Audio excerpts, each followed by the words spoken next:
we are still in the month of Rabi'ul Awwal. So here are my top 5 book recommendations related to the seerah, the Prophet ﷺ, and noble people in Islam. So the first one you have is The Messenger, The Meanings of the Life of Muhammad ﷺ. It is written by Tariq Ramadan. I really love this. You know, if someone were to ask me what is a seerah book that you would recommend, this would definitely be it. Not only that the author brings us through the seerah, through the history of the livelihood of the Prophet ﷺ, but I really love how he provides an emotional viewpoint to the Prophet ﷺ's journey, what goes beyond the facts that we would usually read in history. Secondly is Women Around the Prophet ﷺ by Khalid Muhammad Khalid. I have honestly read quite a number of books about great women in Islam, women around the Prophet, the wives of the Prophet ﷺ,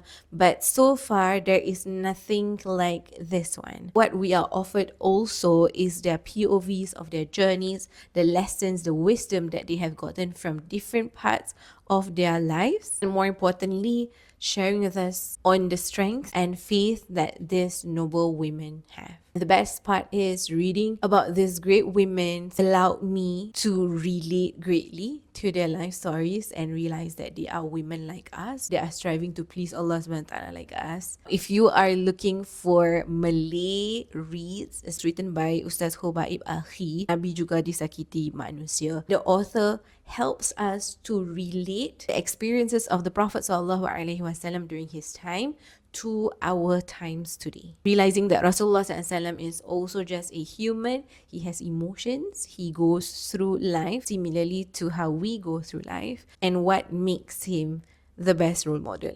The next one would be a book published by Claritas Books, and this is The Leadership of Muhammad ﷺ, written by Joel Hayward. Particularly for this writing, we are seeing a different aspect, a different side of the Prophet ﷺ and his pursuits to strategize battles, to be a great leader for the Muslims, not just in terms of motivation to further strengthen our faith in Allah subhanahu wa ta'ala, but strategically in battles. It really is mind-blowing to just experience and witness this intelligence of the Prophet ﷺ. Last but not least, it's a little bit of a thick book. Here we have how he ﷺ treated them. I would always recommend this book because this book compiles all of the narrations of the Prophet ﷺ in the way how he treated different people from various layers of the community. There's this whole chapter that speaks about how the Prophet ﷺ would treat people who are sinners, who are hypocrites, and an entire chapter that speaks about how the Prophet ﷺ dealt with women, children, and those who are younger than him. We ask ourselves, how do we conduct ourselves in front of certain groups of people? How do we deal with difficult people? This would be a great resource. So if you have your own book recommendations when it comes to the seerah, the Prophet, and noble people in Islam, and I invite you to share it in the comments, insyaAllah.